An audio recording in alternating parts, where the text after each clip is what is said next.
Okay, we're good. Sige. Hi there. Welcome to another episode of our Adventist Asia podcast. I'm so excited to have here with us Mom Irelyn Gabin, who is leading out our Adventist Possibility Ministries. Mom, thank you so much for being here. Yes, Tony, thank you so much for having me here. Well, it's really exciting to have someone like you to be part of our podcast because the past couple of months we've been really focused on like doctrines and how our church works. And you're here as one of our services that we provide with Adventist Possibility Ministries. But before we get into that, could you give us a little background about yourself, where you're from, and how you became or how you started to work within our denomination? Yeah, I was born and raised in San Juan, Batangas here in the Philippines. Yeah, Tagalog na Tagalog. Ako, Yes, Batangueña. you are my wife's kapitbahay. Yes. Yeah.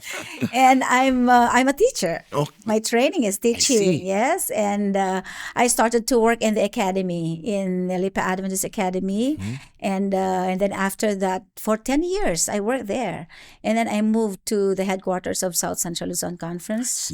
I worked as administrative secretary, and then I was called to head the department, and then to the union, also to North Philippine Union Conference. So you were at Lipa. In what years, Mom, were you there at the Lipa Adventist Academy? 1992 to 2002. Okay, I so was a fresh graduate and then when I started there. Yeah. so I'm pretty sure you know some of my friends.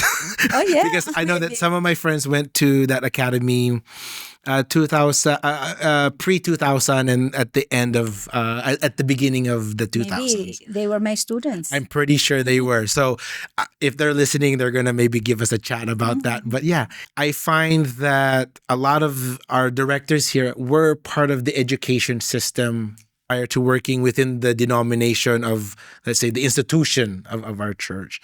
How about with your personal life? I know you are the wife of Pastor Gabin, but I know you're more than just his wife. But how about your family? We have two young adults. Oh, young adults. They are both physical therapists. Okay. Okay, our boy, the eldest is Neil. He's working at Adventist Medical Center Manila, and our youngest damsel is in the U.S. Okay. Yeah. So, but most of the family, there's two. Yeah. Now you're split. I understand that. Yeah, I have two as well, but they're not young adults yet, thank God. So now that I see where you're coming from and your family background, what is it like leading the Adventist Possibility Ministries for our region? Actually, Tony, to tell you, I'm only a 6-month-old in this service. But of course, this is not new to us because this is a part of our ministry. But APM is more. We make this more intentional, no, because we deal on specific population or a specific group of people with special needs. That's what APM means. So APM is Adventist Possibility Ministries. It's possibility because these people with special needs, they are not called as disabled. We are going to change the terminology. They are not disabled, but they are just people with different ability. Is there a spectrum to this, Mom? Like, what do you consider being? I mean, the Ministry of Adventist Possibility Ministries or APM. What's the scope of that ministry? We have seven people groups under this APM. We have people. We minister to people who are blind. Okay. Who have a low vision, not only blind, but people who have a low vision and people who are deaf, people who are physically challenged or physically immobile. We also cater to people who are mentally and emotionally challenged, widowed, and also orphans and vulnerable children. And we also minister to the caregivers of these physically challenged or mentally challenged individuals. What are some of the, aside from the services that we are providing as a ministry, what's our support? Like you were saying, we reach out to these caregivers. What type of support are we providing to them? Yeah, okay. You see, this APM is really broad, when we talk of ministries. But the first thing to do is to really make people aware that we have these people in our community. First in our family, then in our church, in the community, there are people who are often neglected. So first thing that we do is to make people aware. So we make orientation, we make awareness programs, we make use of the social media platforms to make people know that these are we have these groups that need our attention and our care. See, Yeah. as you're explaining this, is this just you, or do you have a group of people that are supporting you at the different levels of our organization? Okay, yes, because I cannot do this alone. This is actually a collaboration. Yeah, a collaboration. First is in my committee, there are, I think we are 12 members of the committee, because we have, for example, we have we cater to children or to orphans, so we collaborate with the children's ministries, and there are also some students who have special needs in education, so we have SPED teachers, so we collaborate with the education department, health, and family, women, so, and other departments in the church. So aside from that, I have counterparts from in the unions and the missions and conferences, and we promote and we really encourage all local churches to have their own APM leaders too. So we work together. And another one is, aside from the APM Council or APM Committee, we also have APM Task Force. A task force is a group of people. This is like a core group that's working with me. And a task force is composed of a medical doctor, a medical practitioner, a legal officer, like a lawyer, because we need that, a social worker, a nurse, a teacher, a SPED teacher, like that, or a chaplain also. They are members of my task force. I see. And so these teams are supporting a strategy or an initiatives that you're working on. Are there certain things that you're working on right now that you can share with us? Task force, the members of the task force sit and plan and brainstorm and assess, what really are the needs. Because before we initiate or we render programs, it should be need-based. Need-based. Ano ba talaga yung kailangan nila? Like that. Yeah. Are there some specific scenarios that you're working on right now where the task force is like hands-on with a localized project? Since we are still establishing this service, so I'm still in the organization, and orientation, because I'm still waiting for the unions and missions and conferences to complete their team. Yeah. And then, but we have already initiated the planning. Yeah, like you were saying, it's just 6 months. I mean, you're just 6 months into this, correct? So this is the strategy. Actually, I have just finished the handbook. Oh, really? The handbook of APM. Wow. Because it's good to have a handbook. Correct. This will guide especially the local churches, what they will do, how they're going to start this ministry, including the strategic focus. So what would be the strategic focus because we're speaking from a regional point of view. Yes. What would be the strategical point of view for the local church? For the local church, one of the things they are going to do after the preliminaries, the organization, and then they will have the profiling. How many from this church has this group? For example, in one church, they are going to identify, are there people inside the church who have special needs? So they're going to have the profiling, that how many belong to the seven, those people groups.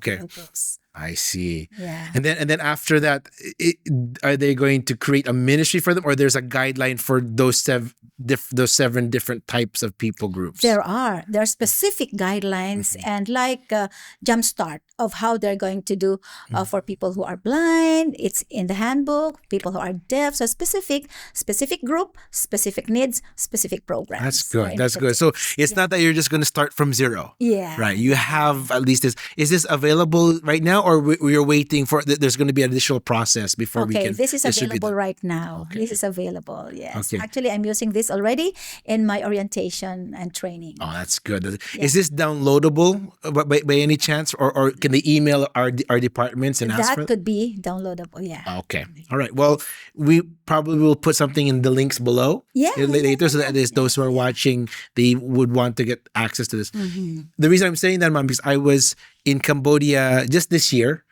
and I think this is before we start. This is what launched your work right now. And a lot of the people that were there were just looking for resources, and the general conference was sharing that. But I know that's in a context that's for worldview, and this is a context for us here in Asia. Has this been created for us here in Asia, or this is something that's very generic? The handbook. Yes, the handbook. Okay, actually, the handbook is for Asia, for SST. I have modified some of the resources to fit in the needs and the setting, the context here in our division. But one of the challenges is really the materials, the resources. We need to really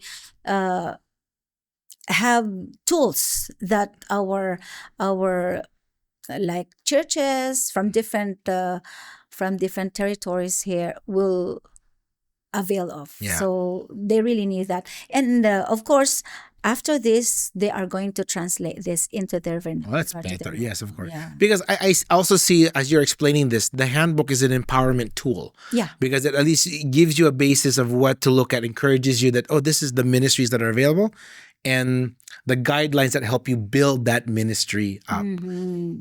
That's it. You were saying earlier that you have a lawyer, or you have lawyers part of your team. Why is that important? Is there Because dealing with these people, there are there's some SOP or protocols or guidelines that we need to follow. So we need some experts, especially these days, that we really need to be guided of how to deal with this. Because, for example, in adoption, an orphan to be adopted, so we need a lawyer to guide us.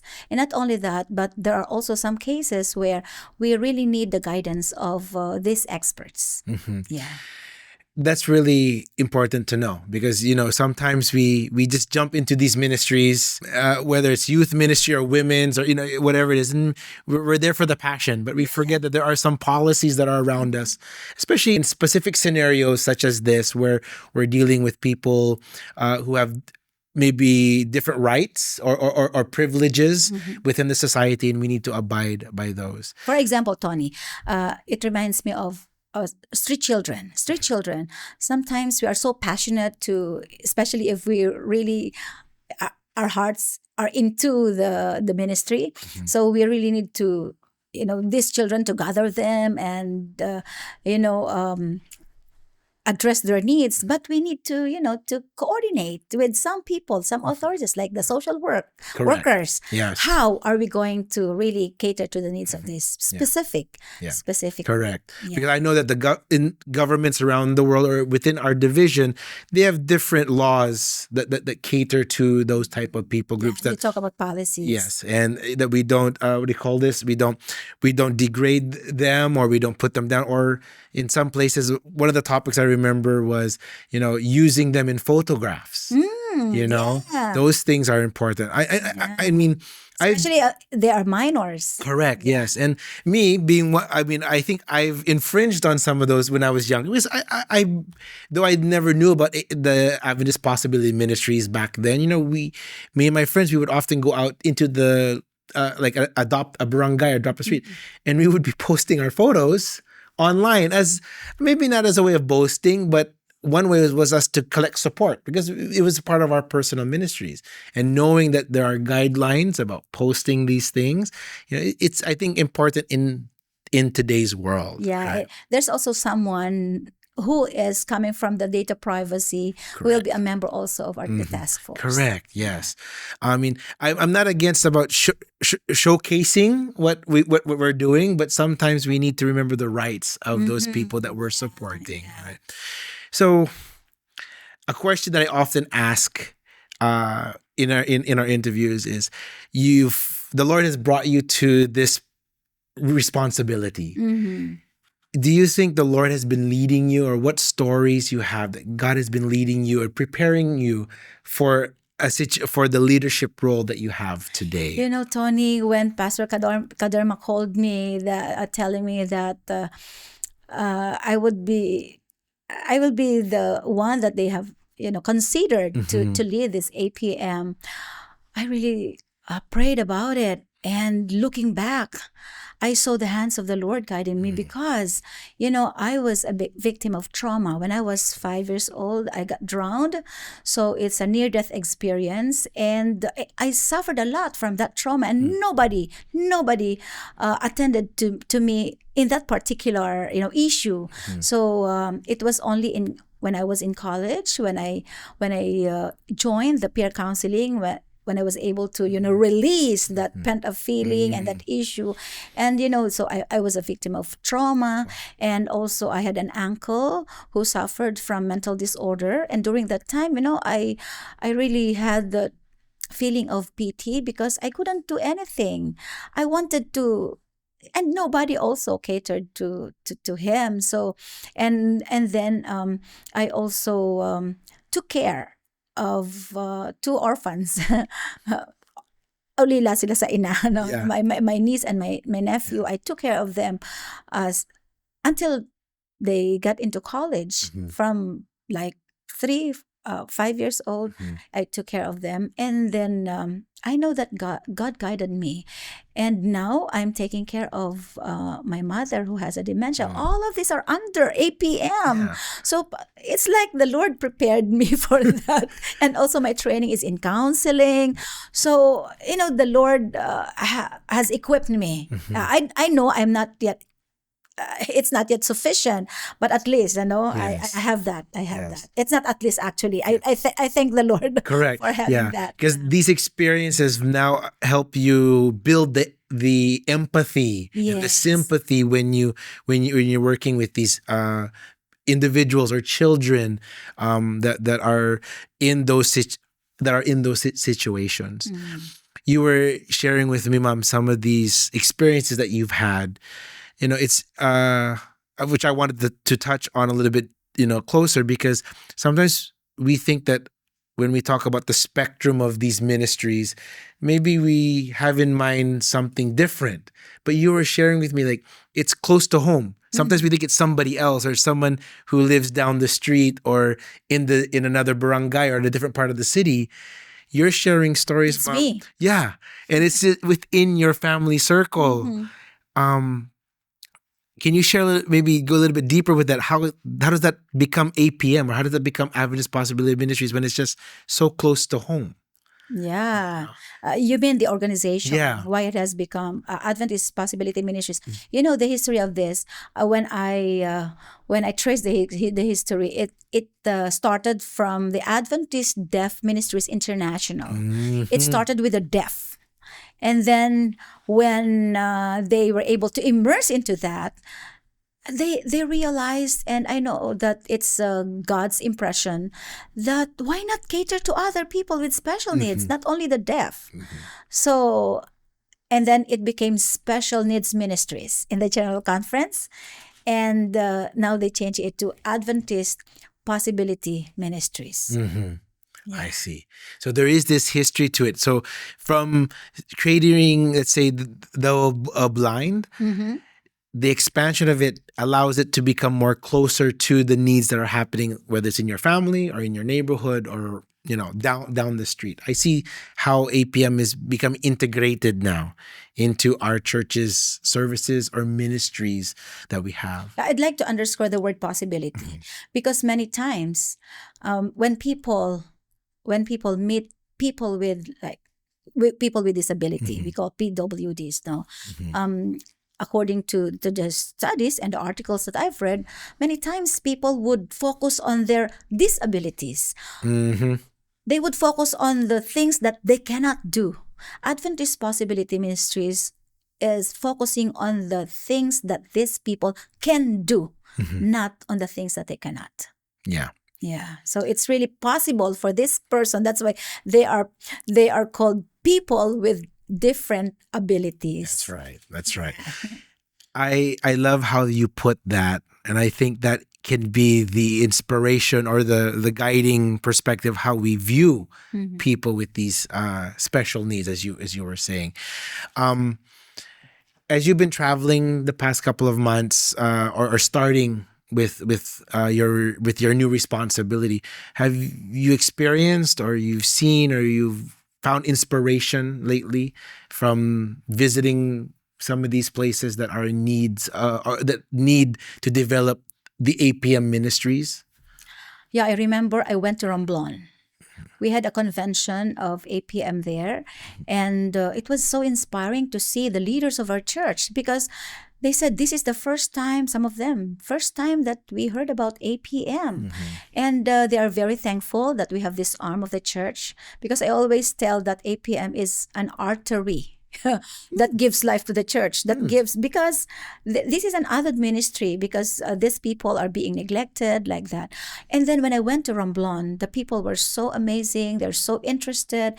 They're really committed themselves. They are really engaged into that. Some of them, they never realized that they are already immersed into that. Correct. Why? Because there's an orphanage in that island. I'm surprised to know about that. In Romblon, there is an orphanage, and our brethren, our church members, are having regular activities there. I see. So they adopted Yeah. the orphanage to be part of their Yeah, ministry. and when they heard about APM, they said, "Wow! Now we have additional tools Correct. that we can use." So that's inspiring. And when I went also to Mindanao, okay, I think last 2 weeks ago I was in Mindanao, and I met some missionaries working in Sulads, and I've learned that they have school for deaf, school for the deaf. I think I saw that on Facebook. From the Sulids team. Yeah, Yes, yes, so inspiring. yes. And although the leaders were equipped, but when they attended the APM, They got the bigger picture. Yeah. Of course, of course. So, and they're not only the ones blessed, but me also. Of course, of course. I'm so blessed. I mean, I draw inspiration from when I see ministries that had nothing to do in a sense with APM. Like they did it because of the need and the necessity. I'm inspired by that because I know that God is calling them to those people group or to that group of individuals with those needs, and they found a solution for it. Right? It wasn't because it was mandated by the church, or it was their compassion, their empathy. Because if we're talking about the same group, they had to learn sign language, right? They had to learn it. It wasn't like something they knew all their life and then they began. They had to learn it intentionally so they could reach out to that people group. Talking about, let me pick up that line because you told me that but learning about sign language, and I've learned, in the articles that I've read, sign language is a sophisticated language that these people are using, and it's in the record there are 70 million people who are making use of the sign language. There you go. So it's not a cheap kind of, Yes, correct. Yes. It's something you have to be really, you have to learn it. Yes, you have to learn it. Yeah. yes. When I was in Penang just a few weeks ago, we were able to go to a restaurant that was all deaf. And so I had to remember how to say on the spot. What did I learn in my Pathfinder class? Okay, this is the thank you and all those things. And then we had to write on a piece of paper what we wanted to order. But those things are learning sign language needs to become not maybe a second language, but learning it is important because you never know when you might meet someone that you need to say thank you to or try to communicate in some way or form. But building a ministry that supports, like we were talking about earlier, the blind and the deaf, special needs. That's where I think our church needs to be right now. Because you had a term earlier, Mom. APM is the artery of the Yes. church. Yeah. Yeah. In James 1:27, that's the basis of it.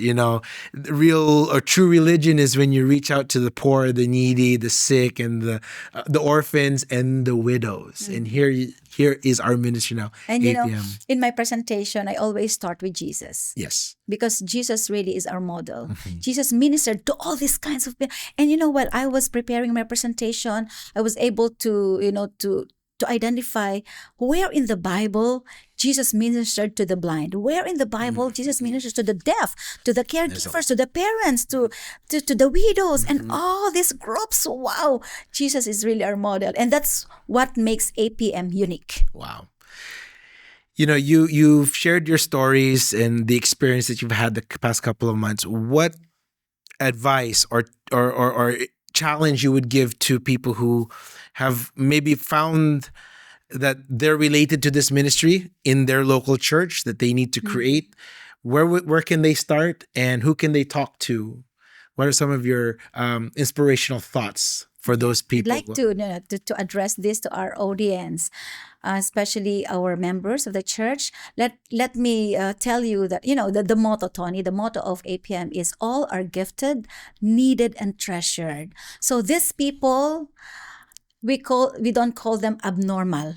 We don't use that, but these are normal people with different abilities, and let's show empathy to them, because Jesus is our reference. Jesus is our model. Jesus ministered to all kinds of people, including these people with special needs. So let us exercise that empathy. If we really love all the people, then we will also minister to this group with special needs. And in the Bible it says that when we do this to the list of these people, then we do that to Jesus. So I appeal, since we are really into this direction to establish this and to make our ministry intentional, then let us work together to, if we meet people with special needs, then do not just look at them, but let us connect them to our church. Amen. And to the ministry. Thank you, Ma'am. I look forward, Ma'am Gabin, to another talk together, which I hope that we can dive a little bit deeper into the concepts of APM, Yes. the core values, things that drive this ministry forward. It's been a good talk to meet you, and I'm hoping that those who have tuned in, they get to know where you're coming from, the background of this, and in our future talks together, we get to dig a little bit deeper into this. So thank you, Mom, so much for your time and being here with us with your busy schedule, of course. Tony. I know this is only an introduction. Yes, only an introduction. Yes, because I really, being part of Adventist missions before, I have a heart for the groundwork, and knowing more about this will, if not only inspire me, but also inspire the people who are tuning in, our Adventist members who are tuning in. So thank you so much. That concludes another episode of Adventist Asia Podcast. Until the next time, God bless you.